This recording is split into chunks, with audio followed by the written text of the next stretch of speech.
let's bring in Jennifer Welter on Skype. And why Jennifer, you ask? Because, well, according to her biography, she is a professional American football player.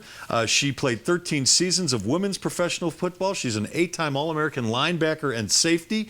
She is a world champion, played with the Dallas Diamonds, and she also played with a men's semi-professional team.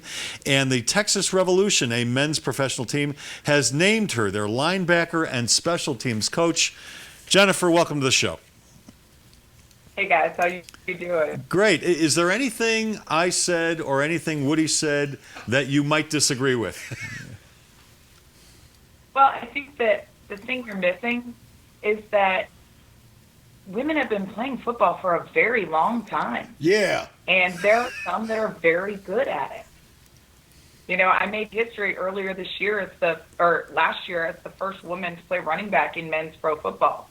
And now I'm a professional football coach. And I think if you listened to any of the guys who I coach now, they would tell you absolutely she makes us a better player. But Jen, am I wrong to presume or assume that it might just take a little longer with football because of the mentality that pervades the game? With people like you? Like, you know, anytime that there's a changing culture, it takes a long time. And football has probably one of the most established cultures. I mean, a lot of people call it the final frontier in men's professional or in sports. But the truth is that when you can do something and you bring something to the game and you can help players, they're very receptive. You know, I have a doctorate in sports psychology. I have a 14-year professional career playing, and I was the first woman to take and pass sports management worldwide football scouting and general management course. I have a long history in the game of football. My dissertation was on the NFL's use of the Wonderlic in player selection. I don't think many people would let you say that there was a better mind in football out there. It just happens to be with a woman instead of a man. And I tend to agree with you because of what I was telling Les yesterday, that I think if you as a motivator, you as an expert on the game, you as someone who is a communicator with proven background, that players are going to judge you whether you're a man or a woman or child or green or blue or black or white or whatever it might be. Are you finding as a coach and as a player that players would accept you once they actually saw what you could do, heard what you said?